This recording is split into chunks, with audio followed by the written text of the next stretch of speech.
પરમ કૃપાળુ દેવ શ્રીમદ રાજચંદ્રજી પ્રણીત આત્મસિદ્ધિશાસ્ત્ર પ્રવચનમાળા ભાગ 1 ગાથા 1-42 પ્રવચનકાર પૂજ્ય મુનિ શ્રી ભાનુ વિજયજી મહારાજ સાહેબ, સર્વમંગલ આશ્રમ, સાગોડિયા, પાટણ.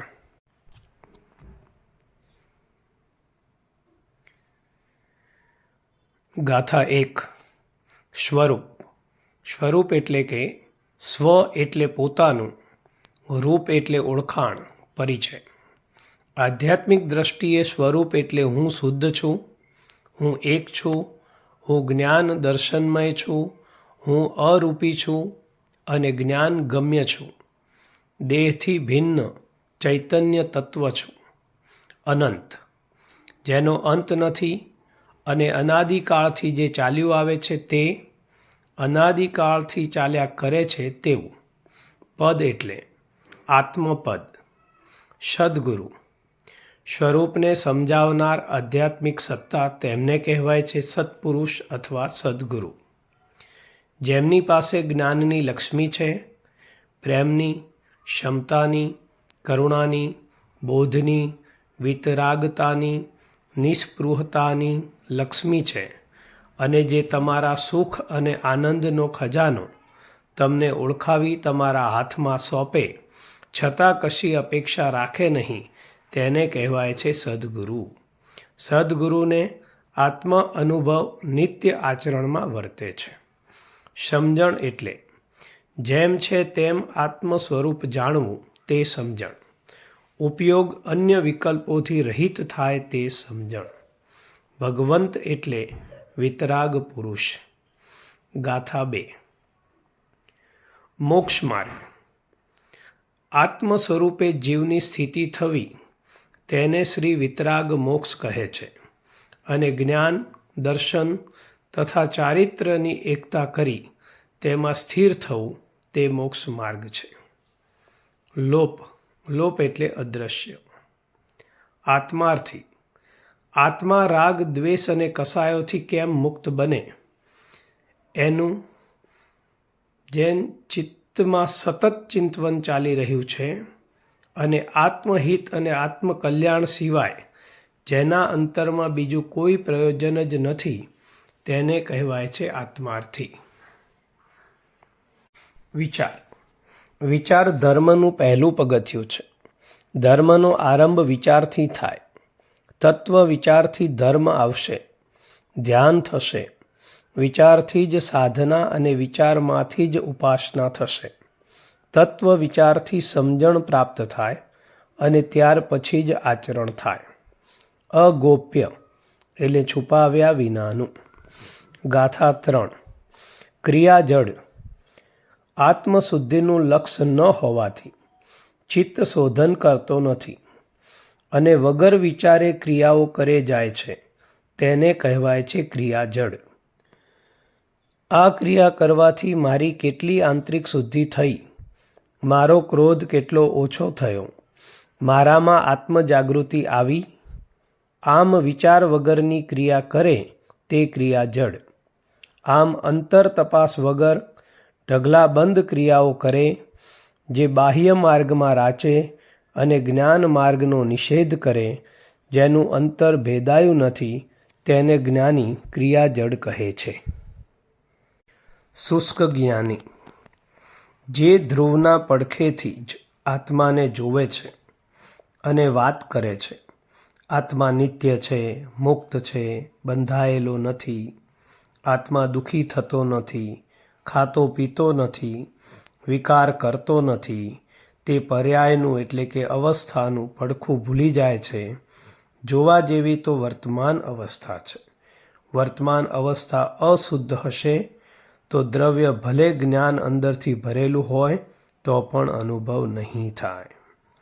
ત્રિકાળી દ્રવ્ય તરફ, નિશ્ચય તરફ નજર ગઈ પણ વ્યવહારમાં વર્તમાન તરફ નજર જતી નથી. પોતાની અશુદ્ધિ લક્ષમાં લેતો નથી અને તેની શુદ્ધિ માટે સાધના કરતો નથી. સ્વચ્છંદમાં જીવે છે, મોહના આવેશમાં વર્તે છે અને પોતાને જ્ઞાની કહેડાવે છે. પરમ કૃપાળુ દેવ તેને શુષ્ક જ્ઞાની કહે છે. સૌથી વધારે જોખમ શુષ્ક જ્ઞાનીનું છે. તે પોતાને તો નુકસાન કરે છે અને હજારો લોકોને પણ જોખમ પહોંચાડે છે. શાસ્ત્રો વાંચે છે, ઉપદેશ આપે છે, પણ મોહાવેશમાં રહે છે. માન પ્રતિષ્ઠા જોઈએ છે. જ્ઞાનાવર્ણીય કર્મનો પ્રચંડ ક્ષયોપશમ છે, પણ મોહનીય કર્મમાં રાચે છે. આ શુષ્ક જ્ઞાનીનું કામ છે. આચરણ વગરનું લુખ્ખું અને કોરું જ્ઞાન જેની પાસે છે તે શુષ્ક જ્ઞાની છે. ક્રિયા જડ ઓળખી શકાય, પણ શુષ્ક જ્ઞાનીને ઓળખવો મુશ્કેલ છે.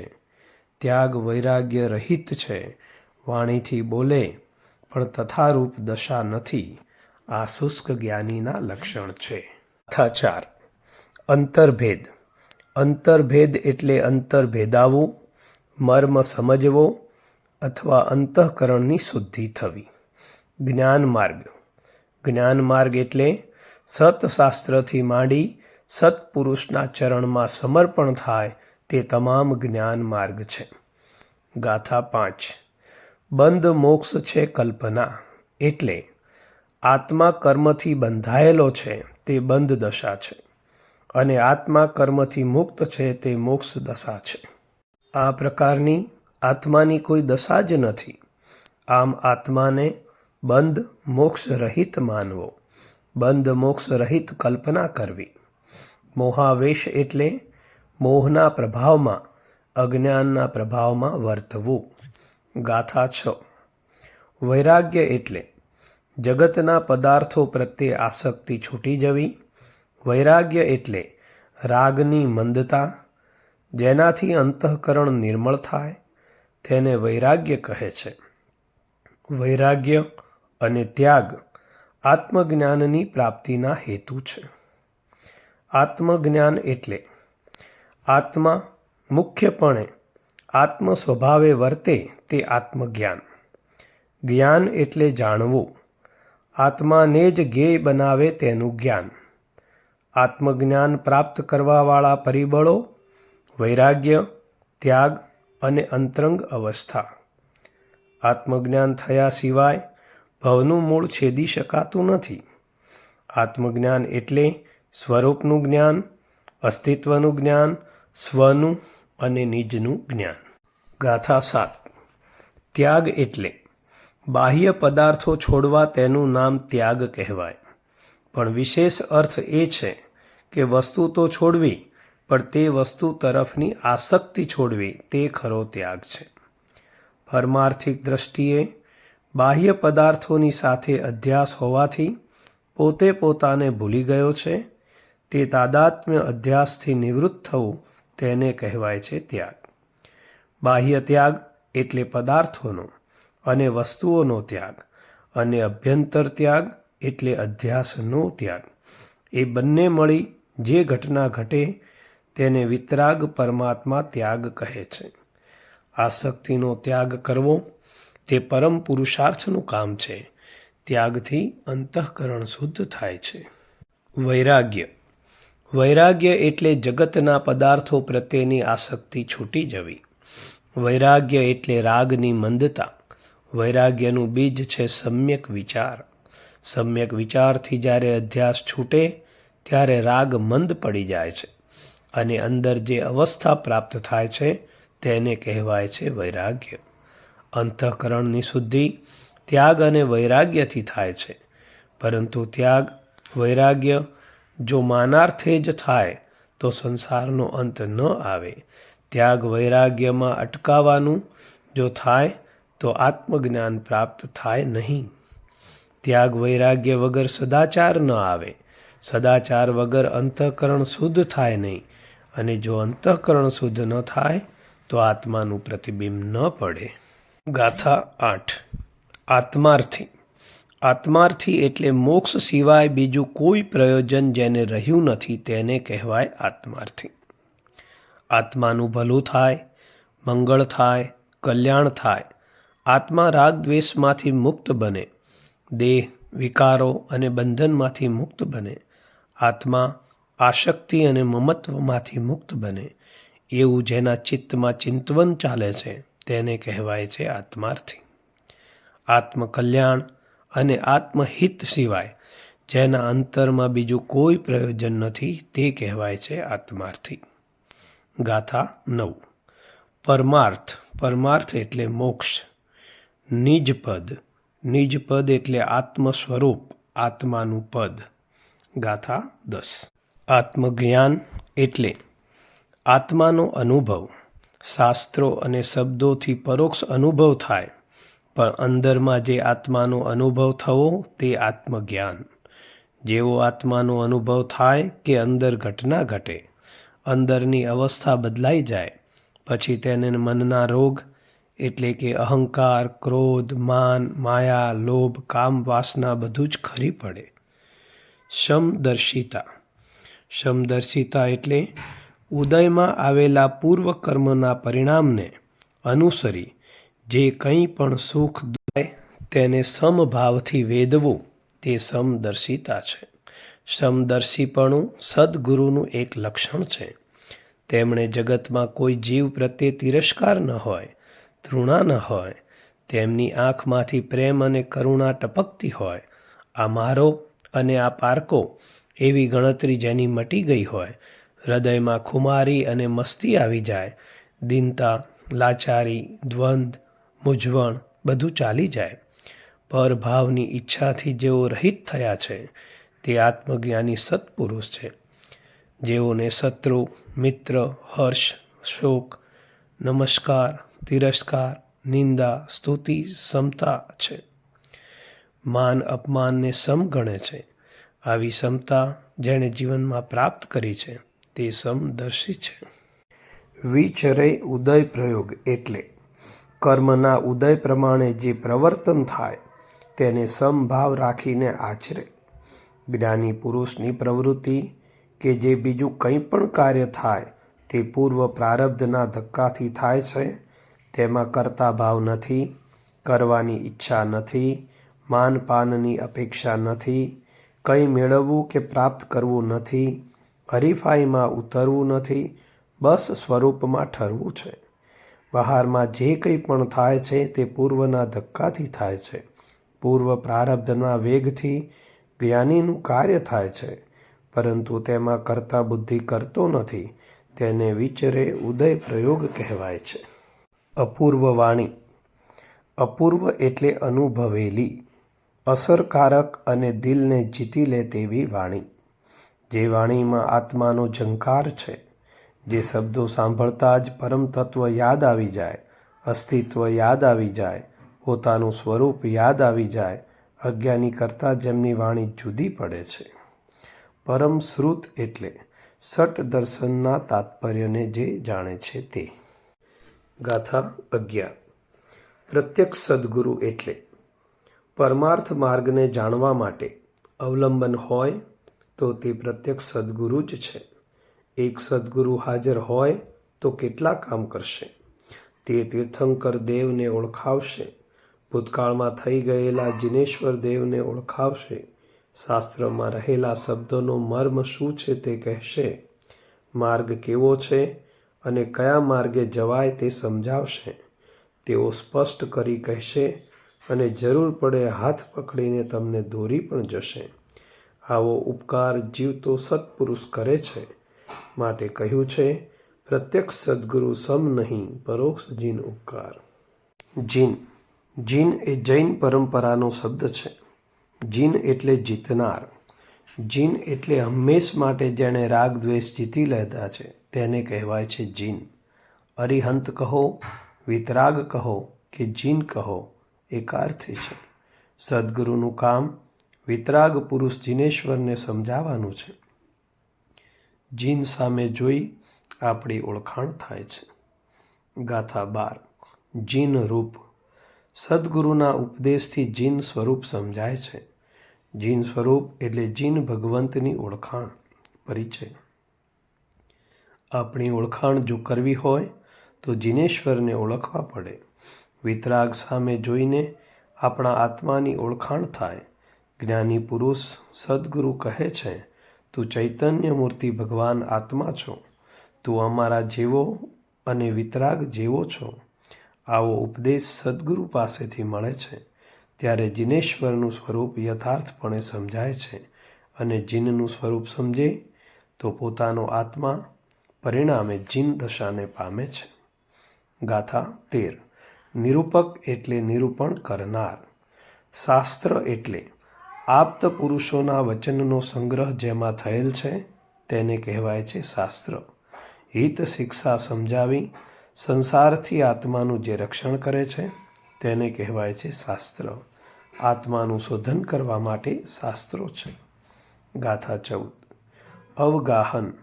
વારંવાર વિચારણા કરવી, ચિંતન કરવું એટલે અવગાહન. મતાંતર. મતાંતર એટલે મતભેદ. જીવ મતભેદોના કારણે આગળ વધી શકતો નથી. માન અને મતભેદ એ માર્ગ પામવામાં આડા સ્તંભરૂપ છે. ગચ્છના મતાંતર ઘણી જ નજીવી બાબતોમાં આગ્રહ કરાવી જુદી જુદી રીતે દર્શન મોહનીયતાના હેતુ થાય છે. જે આ દોષમાંથી મુક્ત ન થાય, જે જીવ સંસારમાંથી છૂટી શકતો નથી. ગાથા 15. સ્વચ્છંદ. સ્વચ્છંદ એટલે જીવ અનાદિકાળથી પોતાના ડાયપણે અને પોતાની ઈચ્છાથી ચાલ્યો છે. તેનું નામ સ્વચ્છંદ છે. સ્વ અને છંદ મળીને શબ્દ થયો છે સ્વચ્છંદ. સ્વના બે અર્થ થાય છે, એક સ્વરૂપ અને બીજો અર્થ અહમ. અને છંદ એટલે નાદ અથવા ટેવ, વૃત્તિ, આદત. એનું એ કરવાની ટેવ તેને કહેવાય છે છંદ. અહમનો છંદ વૃત્તિઓને ગમે, મનને ગમે, અહમના કહેવા પ્રમાણે ગમે તેવી પોતાની ઈચ્છાઓનું ડાયપણ ડોળવું. અજ્ઞાનની સત્તા, વૃત્તિઓ અને વાસનાની સત્તા, મોહ અને કસાયોની સત્તા, અહંકારની સત્તા અને ઈચ્છા પ્રમાણે ડાયપણ ડોળવાની સત્તા, આ 5 સત્તા ટળે જે જીવ કામ કરે છે તેને જ્ઞાનીઓ સ્વચ્છંદ કહે છે. સ્વચ્છંદનો રોગ અનાદિકાળનો છે. જીવે વિવિધ પ્રકારની સાધનાઓ પોતાના સ્વચ્છંદે કરેલ છે, તેમાં સફળતા મળી નથી. સ્વચ્છંદને રોકવો ઘણો મુશ્કેલ છે. મને ગમશે તે જ કરીશ, પરંતુ વાસ્તવિક શું છે તેનો વિચાર કરતો નથી, માટે સ્વચ્છંદી છે. પરિભ્રમણનું કારણ સ્વચ્છંદ જ છે. સ્વચ્છંદે ક્રિયાઓ કરવી, સ્વચ્છંદે શાસ્ત્રો વાંચવા, વાંચીને શુષ્ક જ્ઞાની બની બેસવું, આ મોક્ષનું સાધન નથી, પણ સંસારનું કારણ છે. સ્વચ્છંદ હોય છે, છોડવા લાયક છે. સ્વચ્છંદ રોક્યા પછી જ સમ્યક પ્રકારે સાધનાની શરૂઆત થાય. પરમ કૃપાળુ દેવ કહે છે, પ્રત્યક્ષ સદ્ગુરુ યોગથી સ્વચ્છંદ રોકાય છે. બીજા ઉપાયો કરવા જતાં તે બમણો થશે. ગાથા 16. સદ્ગુરુ યોગ. યોગ એટલે પ્રાપ્તિ. મળવું એક વાત અને યોગ થવો બીજી વાત. પ્રાપ્તિ અથવા યોગ એટલે સદ્ગુરુની ચેતના સાથે પોતાની ચેતનાનું અનુસંધાન, ટ્યુનિંગ થઈ જવું. સદ્ગુરુની ચેતનામાંથી જે કંપનો, જે ભાવો, જે ઉલ્લાસ આવે છે તે તમામ ભાવો શિષ્યમાં દાખલ થાય. આવું ટ્યુનિંગ જેને કહેવાય છે યોગ. આવો યોગ પ્રાપ્ત થાય તો જ સ્વચ્છંદ રોકાય. સ્વચ્છંદ રોકનાર પરિબળ માત્ર સદ્ગુરુ સાથે ટ્યુનિંગ થવું, યોગ થવો. ગાથા 17. સમક્તિ. સમક્તિ એટલે સમ્યક દર્શન. દર્શન મોહનો ઉપશમ તથા ક્ષયોપશમ થતાં જે નિર્વિકલ્પ શુદ્ધ ચૈતન્ય તત્વ, પરમ તત્વ અથવા શુદ્ધાત્માની અનુભૂતિ થાય તેને જ્ઞાની પુરુષો નિશ્ચય સમક્તિ કહે છે. આ અનુભવની ઘટના છે. નિશ્ચય નયની અપેક્ષાથી શુદ્ધ ચૈતન્ય સાથે વળગેલ કર્મની, વિકારની, વિભાવની, રાગદ્વેષની ગતિ, માર્ગણા, લેશ્યા, ગુણસ્થાનક, 8 કર્મો, કર્મબંધનના કારણો તે બધી જ ઉપાધિઓને બાદ કરતા જે શુદ્ધ આત્મતત્વ બાકી રહે છે તેની અનુભૂતિ થાય. સ્વયંનો પ્રગટ અનુભવ થાય તેને સમક્તિ કહે છે. આ ઘટના પોતાના નિર્વિકલ્પ અવસ્થામાં ઘટે છે. શુદ્ધ ચૈતન્ય પોતે પોતા દ્વારા પોતાની પોતા માટે પોતામાં જ અનુભવ કરે છે. જ્ઞાતા જ્ઞેય અને જ્ઞાનમાં ભેદ રહેતો નથી. દ્રષ્ટા દ્રશ્ય અને દ્રષ્ટિ આ ત્રિપીટમાં પણ ભેદ રહેતો નથી. અનંતાનુબંધી કસાયો તથા દર્શન મોહનો દાવાનળ સંપૂર્ણ રીતે શાંત થઈ જાય. બહારમાં ફરતી વૃત્તિ જે બહાર દોડતી હતી તે પાછી વળી સ્વરૂપમાં ઠરી જાય. પછી શુદ્ધ આત્માની અનુભૂતિ, નિર્વિકલ્પ અનુભૂતિ જે થાય તેને જ્ઞાનીઓ નિશ્ચય સમક્તિ કહે છે. આ ઘટના આંતરિક અનુભવની છે, જેનું વર્ણન કોઈ કરી શકતું નથી. જે મુમુક્ષુ પોતાનો સ્વચ્છંદ મતનો આગ્રહ ત્યજી સદ્ગુરુના લક્ષ્ય વર્તે, સદ્ગુરુના ઉપદેશ પ્રમાણે જીવે અને તે પ્રમાણે જ વર્તના કરે, તેને આવું સમક્તિ પ્રાપ્ત થાય છે. મોક્ષ માર્ગની નિશાની સમ્યક દર્શન છે. આ મોક્ષ પ્રાપ્ત કરવાનું ચિહ્ન છે. સમ્યક દર્શન એટલે આત્માનો અનુભવ, આત્માનો સ્પર્શ, અને સમ્યક દર્શન એટલે સ્વરૂપની અનુભૂતિ. સ્વ સ્વરૂપનો રણકાર અંદરથી આવે એ જ સમ્યક દર્શન છે. ગાથા 18. નિજ છંદ. હું કહું છું તે જ સાચું, હું જે જાણું છું તે જ સાચું. ખોટું હોય તો પણ મેં જે માન્યું છે તે જ સાચું છે તેવું માનીને જીવવું, સ્વીકારવું. તેને શાસ્ત્રો માન, અભિમાન, અહંકાર અથવા નિજ છંદ કહે છે. 1. હું કહું છું તે જ સત્ય છે. 2. પોતાની બુદ્ધિએ ધર્મ સંબંધની કર્મવાદની કલ્પના કરવી. 3. પોતાની બુદ્ધિ અને કર્તૃત્વ ખાતર આધ્યાત્મિક માર્ગ બદલવો. 4. ઉપરથી સારા દેખાવું પરંતુ સારા થવાના પ્રયત્નો ન કરવા તેવી માયાજાળ પાથરવી. 5. ઓદ્ય દ્રષ્ટિ એટલે લૌકિક દ્રષ્ટિથી ચાલવું, ગાડરિયા પ્રવાહમાં વિચાર વગર જોડાઈ જવું. આ બધા નિજ છંદના લક્ષણો છે. આ નિજ છંદમાંથી મુક્ત થવાનો રસ્તો છે, જે અતીન્દ્રિય સૃષ્ટિમાં પ્રવેશ કરાવવાનું કામ કરે છે, જે ચેતનાનું ઉદ્ઘાટન કરનાર છે, જે સત્ય માર્ગે દોરી જાય છે, જે માર્ગ તો આપે છે પરંતુ શરણું આપી હાથ પકડી અતીન્દ્રિય સૃષ્ટિ તરફ દોરી જાય છે, અને જેને જગતમાં સૌ જીવોનું કલ્યાણ થાય તેવી ભાવના છે, એવા સદ્ગુરુના શરણમાં જવાથી અલ્પ પ્રયાસે જાય છે. ગાથા 19. કેવળ જ્ઞાન. માત્ર જ્ઞાન. જ્ઞાન સિવાય બીજું કંઈ જ નહીં. શુદ્ધ અને પરિપૂર્ણ જ્ઞાન. જે જ્ઞાનમાંથી રાગ, દ્વેષ, મોહ અને વિકારો ક્ષય થયેલ છે, જે જ્ઞાન પરિપૂર્ણ વિશુદ્ધ થઈ પ્રગટ થયેલ છે, અજ્ઞાનના આવરણમાંથી સંપૂર્ણપણે મુક્ત થયેલ છે, તેવું જ્ઞાન તે કેવળ જ્ઞાન. ત્રણેય લોકના બધા જીવોનું તથા સમસ્ત પદાર્થના અણુએ અણુનું ત્રિકાળ પરિણમન એક સાથે જાણનાર જ્ઞાન તે કેવળ જ્ઞાન. માત્ર જાણપણું છે, પરંતુ કોઈ પ્રતિભાવ નથી. છદ્મસ્થ. છદ એટલે દોષ, જેનામાં મનઃપર્યાય જ્ઞાનની ઊંચાઈ આવી છે, છતાં હજુ મંદ મંદ રાગ છે, મંદ મંદ દ્વેષ રહ્યો છે, તેવા જીવને છદ્મસ્થ કહેવાય. સંપૂર્ણ વિતરાગ અવસ્થા પામ્યા નથી તેવા જીવો. વિનય. ગુરુ શિષ્યને જોડનાર કડી. વિનય એટલે પ્રેમ. શિષ્યની મૂડી વિનય છે. શિષ્ય થઈને ગુરુ પાસે જવું હોય તો ધન સંપત્તિ નહીં, પરંતુ પ્રેમ અને શ્રદ્ધાની મૂડી જોઈએ. શ્રદ્ધાનો એક અર્થ છે રુચિ અને બીજો અર્થ છે પ્રેમ. આ વિનયમાં 3 બાબતો આવે છે: વૈયાવચ, શુશ્રૂષા અને સેવા.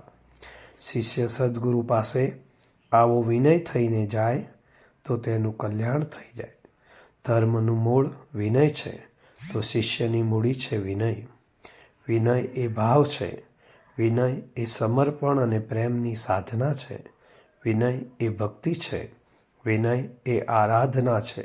સત્પુરુષનો યોગ જ્યારે થાય એમના પ્રત્યે બહુમાન થાય ત્યારે એ પ્રેમને પ્રગટ કરવાની પદ્ધતિ તેને કહેવાય છે વિનય.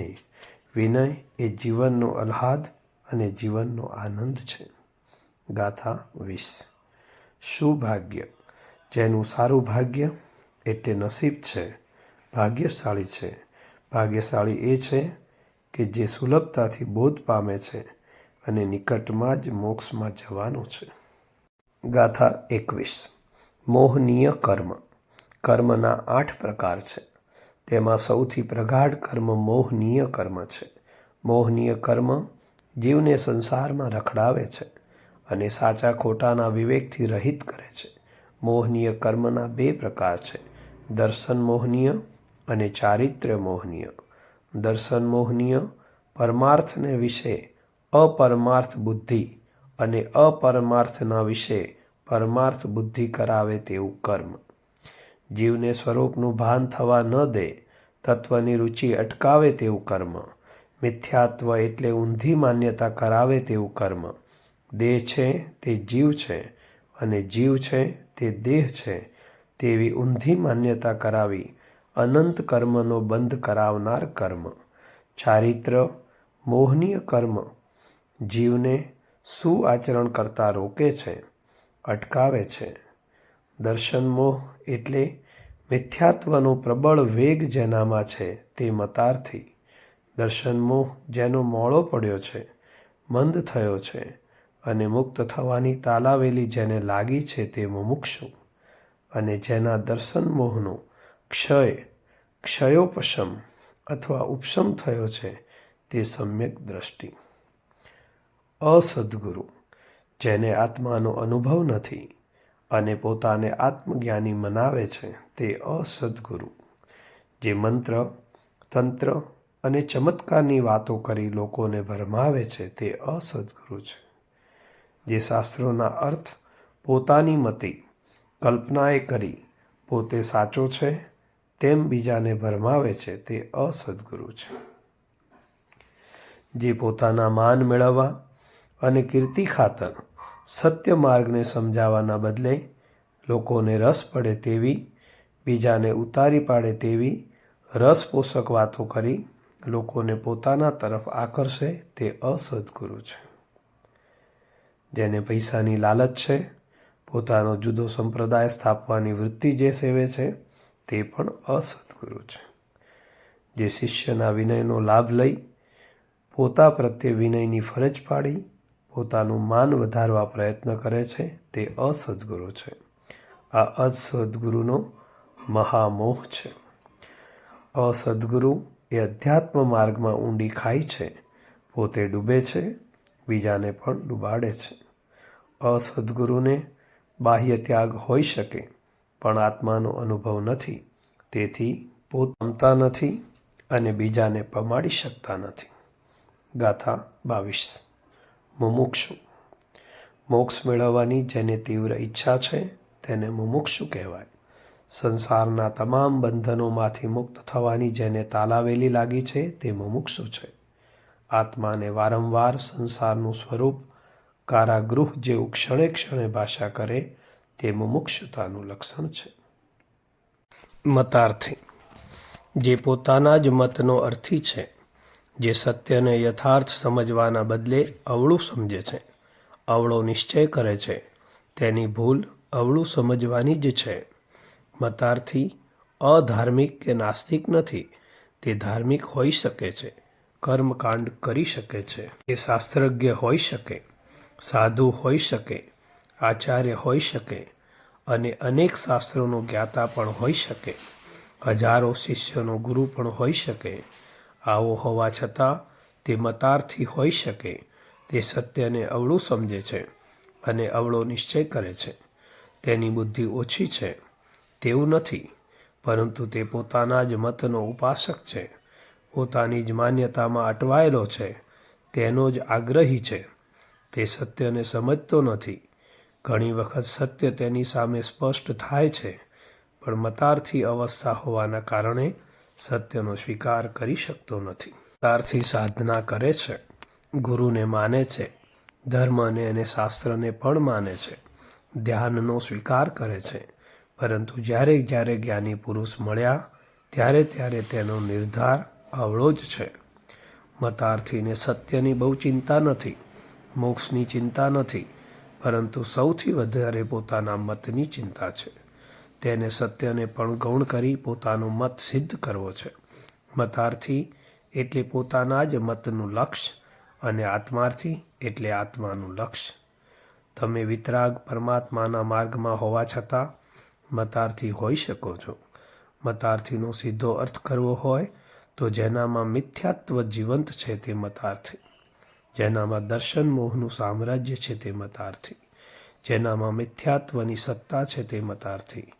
જેમ મદિરા પાન કર્યું હોય અને જે તેના ઘેનમાં હોય તેને ગમે તેમ સમજાવશો તો સમજશે નહીં, તેમ મિથ્યાત્વના ઘેનમાં આધ્યાત્મિક વાત, સત્યની વાત સમજાશે નહીં અને અવળો નિર્ણય કરશે. તે મતાર્થી છે. માટે ટર્નિંગ પોઈન્ટ તેને મળતો નથી અને પરિવર્તનની ઘટના તેનામાં ઘટતી નથી. મતાર્થી પોતાનો મત આગ્રહ છોડ્યા સિવાય આત્માર્થી થઈ શકે જ નહીં. જે ગુરુમાં બાહ્ય ત્યાગ છે પણ આત્મજ્ઞાન નથી, એવા ગુરુને સાચા ગુરુ માને અથવા કુળ ધર્મના ગુરુ અજ્ઞાની હોવા છતાં તેમાં જ મમત્વ રાખે તે મતાર્થી છે. જે અરિહંત દેવના શરીરનું વર્ણન કરીને જ તેનું મહાત્મ્ય કરે છે. સમવસ્ત્રણની શોભાનું જ જેને મહાત્મ્ય છે અને જે બહારના રૂપ જોવામાં જ રોકાયેલ છે, જેને અંતરંગ સ્વરૂપનું મહાત્મ્ય જ નથી, પરમાર્થ સ્વરૂપને જાણવાની જિજ્ઞાસા જ જેનામાં નથી, તે મતાર્થીપણું છે. દેવ નરક ગતિના ભાંગા કોઈ વિશેષ પરમાર્થ હેતુથી કહેલ છે. તે હેતુ જાણ્યા વગર જ તે વર્ણન માત્ર જ શ્રુત જ્ઞાન છે અને પોતાનો મત અને પોતાનો વેશ છે તેને જ મુક્તિનો હેતુ માને છે. કોઈક વખત પરમાર્થના ઉપદેશનો યોગ બને તોય પોતાનું માન લોકોમાં જાળવવા, પૂજનીય અને વ્રતધારી છું તેવું મનાવવા, તે બધું જતું રહેશે તેવા લોભમાં પરમાર્થને ગ્રહણ કરતો નથી. જે નિશ્ચય નયને કહેવા રૂપે ગ્રહણ કરે છે પરંતુ તેનામાં તથારૂપ દશા થઈ નથી તેવો જીવ મતાર્થી છે. જેને ક્રોધ, માન, માયા, લોભરૂપ કસાયો મંદ થયા નથી, જેને અંતરંગ વૈરાગ્ય ઉત્પન્ન થયો નથી, આત્મામાં ગુણ ગ્રહણ કરવા રૂપ સરળપણું જેને રહ્યું નથી, સત્ય અસત્ય જાણવાનો વિવેક નથી, તે મતાર્થી જીવ મોક્ષ માર્ગ પામવા યોગ્ય નથી, એટલે તે મોક્ષ પ્રાપ્ત કરવા દુર્ભાગી છે. આ મતાર્થી જીવના લક્ષણો જાણવા જરૂરી છે. આવા લક્ષણો જાણી તેને દૂર કરવાનો ઉપાય કરે તે જ મુમુક્ષુ બની શકે. ગાથા 25. સમવસ્ત્રણ. ઇન્દ્રિયો આદિ અરિહંત ભગવાનની દેશના બધા લોકો સાંભળી શકે તે માટે સમવસ્ત્રણની સભા મંડપની રચના કરે છે. તેનો વૈભવ અને ઠાઠ અનેરો હોય છે. ગાથા 27. શ્રુત જ્ઞાન. શ્રવણ કરવાથી જે જ્ઞાનનો ઉઘાડ થાય તેને કહેવાય છે શ્રુત જ્ઞાન. જ્ઞાન એ જ આત્મા છે, પરંતુ વ્યવહારથી જ્ઞાન અવરાયેલું છે, તેનો ઉઘાડ કરવાનો છે. એ ઉઘાડ થવા માટે ઉપદેશ, શ્રવણ, શાસ્ત્ર વાંચન વગેરે સાધન છે. શ્રુત જ્ઞાનમાં ઉપદેશ, શ્રવણ અને શાસ્ત્ર વાંચન સમ્યક દ્રષ્ટિથી થવા જોઈએ. સંપૂર્ણ આવરણ ખસી જાય ત્યાં સુધી શ્રુત જ્ઞાનના અવલંબનની જરૂર છે. મુક્તિ નિદાન એટલે મુક્તિનો હેતુ. ગાથા 28. વૃત્તિ. આત્મા અને કર્મનો સંયોગ. એ બંનેના સંયોગમાં આત્મામાં તરંગો ઉઠે, એ તરંગોની નામ વૃત્તિ. આત્મા અને કર્મના સંબંધથી અંદર જે કંપન થાય તેને આપણે વૃત્તિ કહીએ છીએ. રાગ, દ્વેષ, તિરસ્કાર, મૂર્છા, મમત્વ, અહંકાર, ધિક્કાર, બીજાનું અહિત થાય તે દુઃખી થાય, બદલો લેવો, આ બધા જ વૃત્તિના પ્રકાર છે. વૃત્તિનો નિરોધ કરવા માટે વ્રતો કરવા ઉપયોગી છે. વ્રતો વૃત્તિઓને જીતવાની દવા છે. આ વૃત્તિઓનો નિરોધ એટલે વૃત્તિઓથી ખાલી થવું, વૃત્તિઓની પુનરાવૃત્તિ ન થવા દેવી, વૃત્તિઓનો અભાવ કરવો. હિંસા એક વૃત્તિ છે, માટે અહિંસાની સાધના કરવી. સંગ્રહ કરવાની વૃત્તિ છે, માટે અપરિગ્રહની સાધના કરવી. ક્રોધની વૃત્તિ જ્યારે ઉઠે છે ત્યારે અંદર વૃત્તિના સંસ્કાર પડે છે, અને જ્યારે જ્યારે અનુકૂળ નિમિત્ત આવે તે વખતે આપણે જાગૃત ન હોઈએ તો ક્રોધ થઈ જાય છે. નાના બાળકને પણ ક્રોધ કરવાની ખબર પડે છે, કેમ કે વૃત્તિ તેણે અનંતકાળથી પોષી છે. આપણે જ્યાં જ્યાં ગયા ત્યાં વૃત્તિઓને પોષવાનું જ કાર્ય કર્યું છે. વૃત્તિઓને ઓળખવાનું લક્ષણ સંજ્ઞા છે. જેમ કે આહારની પ્રબળ વૃત્તિ ઉઠે તો આહાર સંજ્ઞા, ભય સંજ્ઞા, મૈથુન સંજ્ઞા, પરિગ્રહ સંજ્ઞા વગેરે. મનમાં ઉઠતી વૃત્તિઓને સદ્ગુરુના હાથમાં સોંપવાની સાધના થાય છે. આ વૃત્તિઓ જીતાય નહીં ત્યાં સુધી આત્માનો આસ્વાદ આપણને મળી શકશે નહીં. વૃત્તિ જે પોષે છે તે સંસારી, અને વૃત્તિ રહિત થયો છે તે વિતરાગ. વૃત્તિનો નિરોધ થાય ત્યારે આત્મા પોતાના સ્વરૂપમાં સ્થિર થાય છે. ગાથા 29. નિશ્ચય નય. શુદ્ધ વસ્તુનું પ્રતિપાદન કરનાર નિશ્ચય અવસ્થા છે. નિશ્ચય અંદરમાં થાય છે. નય પક્ષ છે, અને નયમાં શબ્દોથી વર્ણન છે. દાખલા તરીકે આત્મા અજર, અમર, અવિનાશી છે, કર્મથી રહિત છે. કસાય અને ભાવ કર્મથી રહિત છે. આ વર્ણન છે, પરંતુ આવી અવસ્થા જીવનમાં અનુભવવી તે નિશ્ચય છે. શબ્દથી પ્રતીતિ થાય પણ અનુભવ ન થાય. અંતરંગ દશા અને જ્ઞાન દશા બેનો તાલમેલ થવો જોઈએ. અંતરંગમાં સાક્ષી ભાવ, જ્ઞાતા દ્રષ્ટાપણું આવ્યું નથી, તથા રૂપ ગુણની સ્પર્શના થઈ નથી, અને માત્ર શબ્દોમાં રમે તેને નિશ્ચયાભાસી કહેવાય છે. સદવ્યવહાર. સદ્ગુરુ, સત્શાસ્ત્ર, વૈરાગ્ય, સ્વાધ્યાય, ભક્તિ, મંત્ર, જાપ, પરમાત્માની પૂજા, તીર્થોની યાત્રા, વ્રત, તપ, નિયમ, સાધુ સંતોની સેવા આ બધા સદવ્યવહાર છે. નિશ્ચય નયની અવસ્થા પ્રાપ્ત કરવી હોય તો વ્યવહાર છોડવાની જરૂર નથી. વ્યવહાર તેની મેળે છૂટી જશે. આવી અવસ્થા આવ્યા પહેલાં જો વ્યવહાર છોડો તો નિશ્ચય નયન પ્રાપ્ત થતો નથી, અને સદવ્યવહાર પણ રહ્યો નથી. સદવ્યવહાર જરૂરી છે, પરંતુ નિશ્ચય નયને લક્ષમાં રાખી વ્યવહાર થાય તો જ સાધના જીવનમાં થઈ શકે. ગાથા 30 અને 31. જ્ઞાન દશા. જ્ઞાન અને દશા બે જુદા શબ્દો છે. જીવ જ્ઞાન પ્રાપ્ત કરે પણ દશા નહીં. જીવ જ્ઞાન પ્રાપ્ત કરી શકે છે, પણ દશા પામવી તે કઠિન કામ છે. દશા એટલે અંતરંગ અવસ્થા, આંતરિક ભૂમિકા, આંતરિક ફેર. જ્ઞાન પામવું તે જ્ઞાનાવરણીય કર્મના ક્ષયો પશમથી સાથે સંબંધમાં છે, અને દશાનો સંબંધ એ મોહનીય કર્મના ઉપશમ સાથે છે. દશા બદલવાનું કામ જ્ઞાન નહીં, પણ દશા બદલવાનું કામ મોહનો ઉપશમ કરે છે. જ્ઞાન માત્રા તમારી નવ પૂર્વે જેટલી હોય, પણ મોહનીય કર્મનો ઉપશમ કે ક્ષય ન થાય ત્યાં સુધી દશા બદલાશે નહીં. આ મોહને કાઢવાની તાકાત અનુભવ જ્ઞાનમાં છે, માત્ર જ્ઞાનમાં નહીં. જેવું જ્ઞાન થાય કે જ્ઞાન અંદરમાં ક્રાંતિ કરે અને દશા બદલાઈ જાય. અનઅધિકારી. સ્વચ્છંદી અને શુષ્ક જ્ઞાનીને જ્ઞાન પ્રાપ્ત ન થાય એ અનઅધિકારી છે. જ્ઞાન પામવાની યોગ્યતા હોય તેવા જીવમાં તેની ગણતરી ન થાય. જે પોતાનો અધિકાર ખોવે છે તે અનઅધિકારી છે. ગાથા 32-33. કષાય. કસ વત્તા આય. કશ એટલે સંસાર, આય એટલે લાભ. જેનાથી સંસારનો લાભ થાય તેવા દોષને કસાય કહેવાય છે. કસાય 25 પ્રકારના છે. 4 અનંતાનુબંધી ક્રોધ, માન, માયા, લોભ. 4. અપ્રત્યાખ્યાનાવર્ણ્ય ક્રોધ, માન, માયા, લોભ. 4.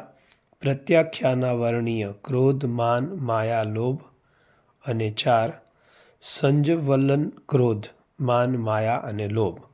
કુલ 16 પ્રકાર અને 9 નો કષાય તેમ મળીને 25 કષાયના પ્રકાર થાય. રતિ, અરતિ, હાસ્ય, ભય, જુગુપ્સા, શોક, સ્ત્રીવેદ, પુરુષવેદ, નપુંસકવેદ આ 9 નો કષાય છે.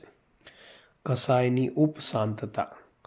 કષાયોનું પાતળા પડવું. ઉપશાંત એટલે ઉપરથી શાંત અને ક્ષય એટલે સંપૂર્ણ શાંત. કષાયનું પાતળા પડવું એટલે શક્તિ ઓછી થવી, જોર અથવા સામર્થ્ય ઓછું થવું. કષાયો થોડા ધીરા અને તાકાત વગરના હોય તો તમે ચિંતન મનન કરવાની અવસ્થા પ્રાપ્ત કરી શકો. કષાયો પાતળા પડે તો શાંત અવસ્થા આવે અને કષાયો એટલે દોષોનો ક્ષય થાય, સંપૂર્ણ નાશ થાય તો વિતરાગતા આવે. મન અશાંત હશે, મન કષાયો અને દોષયુક્ત હશે તો મનને ચિંતવન મનનનો અવકાશ નહીં મળે. તત્વ શ્રવણ અને મનન કરી શકશો નહીં. માટે પહેલાં કષાયો ઉપશાંત કરી પછી ધીમે ધીમે ક્ષય કરો તેમ કહ્યું છે. વૈરાગ્ય. વૈરાગ્ય એક એવી આંતરિક અવસ્થા છે કે બહાર ગમે તે જાતનો સંયોગ હોય પણ અંતરમાંથી જેની આસક્તિ છૂટી ગઈ છે તે વૈરાગ્યવંત છે. અંદરથી જેની આસક્તિ છૂટી જાય તેને જગતના પદાર્થો, વસ્તુઓ કે જગતના સંયોગો, જગતની પરિસ્થિતિ વગેરેની તેના મન ઉપર છાપ પડતી નથી. મન ઉપર અસર ન થાય તો તે વ્યગ્ર કે વ્યાકુળ ન બને. આવો વૈરાગ્યનો પ્રભાવ છે. સરળતા એટલે રુજુતા. બીજામાં રહેલા સદ્ગુણોને નમ્રતાપૂર્વક ગ્રહણ કરવાની જેની તૈયારી છે તેને કહેવાય છે સરળતા. બીજાને છેતરવા નહીં. માયાચાર, કપટ, દંભ અને આડંબરથી જે દૂર છે તે સરળ છે. તે બીજાના સદ્ગુણોને ગ્રહણ કરવાની તૈયારી હોય, બીજાને ધન્યવાદ આપે, હાથ જોડે, ગુણાનુવાદ અને પ્રશંસા કરે, તેનો સંગ કરે, તેના આશીર્વાદ મેળવવા તૈયાર હોય તેને કહેવાય છે સરળતા. મધ્યસ્થતા. પારમાર્થિક અને વ્યવહારિક બંને સત્તાઓ જગતમાં છે. એ સત્ય અને અસત્ય બંનેને તુલનાત્મક દ્રષ્ટિથી સમ્યક પ્રકારે સમજવા જેની અપક્ષપાત દ્રષ્ટિ છે તે મધ્યસ્થ છે. જ્યાં પક્ષપાત હશે ત્યાં સત્ય અને અસત્યનો યથાર્થ નિર્ણય થઈ શકશે નહીં. ટૂંકમાં સર્વાંગીપણે અને નિષ્પક્ષપાતપણે વિચાર કરવાની ક્ષમતા ધરાવે તે મધ્યસ્થ છે. અંતરવૈરાગ્ય. જગતના પદાર્થો ક્ષણિક અને નાશવંત છે એવું સમજીને જેના અંતરમાંથી આસક્તિ ચાલી ગઈ છે તેને કહેવાય છે અંતરવૈરાગ્ય. દુર્ભાગી. મતાર્થી જીવ દુર્ભાગી છે. તે જન્મ મરણને છેદવાવાળા મોક્ષ માર્ગને પામવા ભાગ્યશાળી નથી. આવો જીવ કમનસીબ દુર્ભાગી છે. જેનામાં કસાયની ઉપશાંતતા નથી, અંતરવૈરાગ્ય નથી, સરળપણું નથી અને મધ્યસ્થતા નથી. તે જીવ મતાર્થી છે, તેથી દુર્ભાગી છે. ગાથા 34. આત્માર્થી. અધ્યાત્મની સાધના કરવી હોય તો આત્માર્થીપણું જોઈએ. આત્મા મેળવવા સિવાય બીજું કોઈ પ્રયોજન જેને નથી. આત્મા એ જ મુખ્ય લક્ષ્ય છે અને આત્મા મેળવવા જ જેનો પુરુષાર્થ રહ્યા કરે છે તે આત્માર્થી છે. આત્મા મેળવવો તે જ જેનો મન રોગ છે. ગાથા 35. પ્રત્યક્ષ સદ્ગુરુ પ્રાપ્તિ. પ્રત્યક્ષ સદ્ગુરુનો યોગ પુણ્યથી ન થાય પણ પુકારથી થાય છે. રોમ રોમમાંથી ઝણકાર ઉઠે, વેદના ઉઠે, વ્યથા થાય, અભિપ્સા થાય ત્યારે સદ્ગુરુની પ્રાપ્તિ થાય, ઓળખાણ પડે છે. ત્રણેય યોગનું એકત્વ. યોગ એટલે મન, વચન અને કાયાનો વ્યાપાર. વિચાર, વાણી અને વર્તન એ ત્રણેયનું એકત્વ કરવું. મનથી, વિચારથી બીજામાં મનને જતું રોકી સદ્ગુરુનું સ્મરણ કરવું, ચિંતવન કરવું, સત્પુરુષનું અવલોકન કરવું, સદ્ગુરુનો ભાવ કરવો. હજુ આત્માનું ચિત્ર સાકાર થયું નથી, પણ સત્પુરુષ સાકાર છે. સજીવન મૂર્તિ અને કલ્યાણ મૂર્તિ છે. સદ્ગુરુનો આકાર જોવા મળ્યો, તેનું ધ્યાન કરી સદ્ગુરુ પ્રત્યે આધાર કરવો. વાણીથી સદ્ગુરુના ગુણાનુવાદ કરવા. બંને હાથ જોડી મીઠા વચનો બોલવા. ઉપકાર માનવો. આ ગુણાનુવાદ કરતા એ જીવનનો લાભો છે. શરીરથી સદ્ગુરુની ભક્તિ, નમસ્કાર, વૈયાવચ અને સેવા કરવી. મનથી સદ્ગુરુનું ધ્યાન, તેનો વિચાર. વાણીથી સદ્ગુરુના ગુણાનુવાદ અને કાયાથી ભક્તિભાવ અને વૈયાવચ સેવા. આ ત્રણેયને એક કર્યા એટલે ત્રણેય યોગ સ્વચ્છંદે વર્તી શકશે નહીં. વર્તે આજ્ઞાધાર. સદ્ગુરુની આજ્ઞા ધારણ કરી જીવનમાં વર્તવું. આ સર્વોચ્ચ ભાવથી સાધના કરે તો જીવનમાં ઉત્તમ કોટીની સાધના થાય. બધા દોષો પોતાની મહેનતથી મટતા નથી, માટે જો સદ્ગુરુનો યોગ થાય તો મનનું સમાધાન થાય અને તે કહે તે પ્રમાણે વર્તવાનું થાય તો બધા દોષ ટળી જાય. મનમાં ઉઠતી તમામ વૃત્તિઓને સદ્ગુરુના હાથમાં સોંપી દેવી આ મોટી સાધના છે. વૃત્તિઓ સદ્ગુરુને સોંપવી એટલે સદ્ગુરુ પાસે પોતાના દોષોની કબૂલાત કરી માર્ગદર્શન મેળવવું અને તે માર્ગદર્શન પ્રમાણે ચાલવું. તેને કહેવાય છે વર્તે આજ્ઞાધાર. ગાથા 36. પરમાર્થ એટલે મોક્ષ. પરમાર્થનો પંથ એટલે મોક્ષનો પંથ, મોક્ષનો માર્ગ. પરમ કૃપાળુ દેવ કહે છે, ત્રણેય કાળમાં મોક્ષ મેળવવાનો પંથ એક જ છે. મોક્ષ મેળવવાનું લક્ષ્ય રાખી જીવનમાં થતા દોષો દૂર કરવાની સાધના કરવી. રાગ, દ્વેષ અને અજ્ઞાનથી મુક્ત બનવું. આમ કરવાથી કર્મનો સંયોગ છૂટી જશે. રાગને દૂર કરવો વિતરાગતાથી, દ્વેષને દૂર કરવો પ્રેમ અને મૈત્રીથી અને અજ્ઞાનને દૂર કરવું સદ્ગુરુએ આપેલા બોધથી. રાગને દૂર કરવો વિતરાગથી, દ્વેષને દૂર કરવો પ્રેમથી અને મૈત્રીથી અને અજ્ઞાનને દૂર કરવું સદ્ગુરુએ આપેલા બોધથી.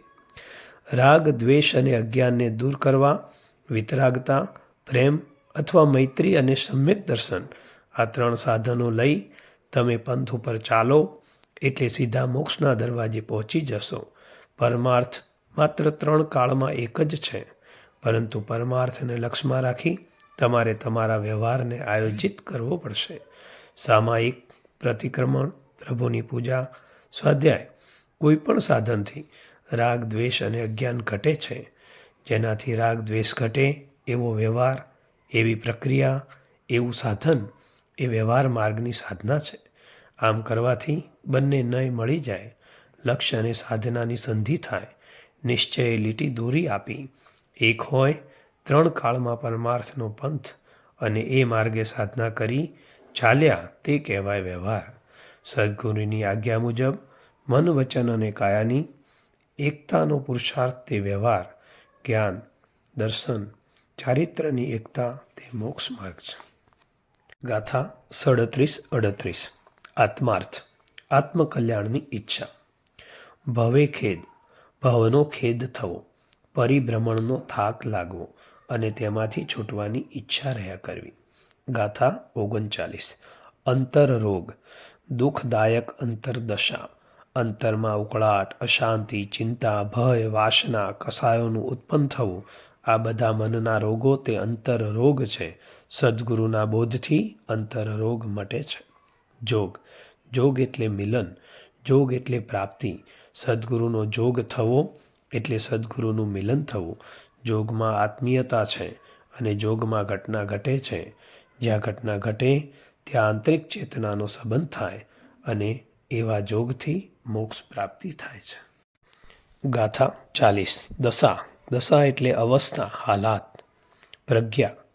પ્રજ્ઞા એટલે વિચાર કરવાની સૂક્ષ્મ બુદ્ધિ. સૂક્ષ્મ બુદ્ધિ એટલે આંતરિક, અતિન્દ્રિય એવું જે તત્વ, પરમ તત્વનું અણસાર પકડવાની શક્તિ અને તે સદ્ગુરુનો બોધ મળે તેમાંથી પ્રાપ્ત થાય છે. સુવિચારણા. શાંતપણે, સ્થિર રહીને, કોઈ પણ જાતના હેતુ વગર આત્માર્થે વિચાર કરવો. સુવિચાર તે આત્માને જોવાની આંખ છે. સુવિચાર એટલે સંસારના કે ભોગોના વિચાર નહીં, પણ મન સંસારના વિચારોના પરિભ્રમણ કરતું હતું. તે મન સૂક્ષ્મપણે તત્વ વિચાર કરવાના કામમાં લાગી જાય. તે દિવસે મન મળ્યું તે સાર્થક થયું. મન મોટું સાધન છે. તત્વનો વિચાર આત્મસુખની ઝાંખી કરાવવામાં મદદરૂપ થાય છે. જીવને યોગ્યતા પ્રાપ્ત ન થાય ત્યાં સુધી તેને સદ્ગુરુનો જોગ પ્રાપ્ત ન થાય. જોગ પ્રાપ્ત ન થાય ત્યાં સુધી બોધ પ્રાપ્ત ન થાય. બોધ પ્રાપ્ત ન થાય તો સુવિચારણા ન થાય. સુવિચારણા ન થાય તો જ્ઞાન પ્રાપ્ત ન થાય. અને જ્ઞાન પ્રાપ્ત ન થાય ત્યાં સુધી મોહ અહંકાર ન જાય. મોહ ન જાય તો ત્યાં સુધી મોક્ષ ન થાય. આ એક સાધનાની વ્યવસ્થા અને પ્રક્રિયા છે. ગાથા 41. નિજ જ્ઞાન. નિજ જ્ઞાન એટલે પોતાનું જ્ઞાન, સ્વરૂપ જ્ઞાન, અસ્તિત્વનું જ્ઞાન, પોતાના હોવાપણાનું જ્ઞાન, ચૈતન્યનું જ્ઞાન, તે છે નિજ જ્ઞાન. નિર્વાણ. નિર્વાણ એટલે મોક્ષપદ, મુક્તિનું પદ. ગાથા 42. ષટપદ એટલે કે 6 પદ અથવા તો 6 સ્થાનક. પરમાર્થને સમજવા માટે જ્ઞાનીઓએ 6 પદ કહ્યા છે. આત્મા છે, તે આત્મા નિત્ય છે, તે આત્મા પોતાના કર્મનો કર્તા છે, તે કર્મનો ભોગતા છે, કર્મથી મુક્ત થઈ શકાય છે, મોક્ષનો ઉપાય છે, તે છે સઠ ધર્મ. જય ગુરુદેવ, જય યોગેશ્વર.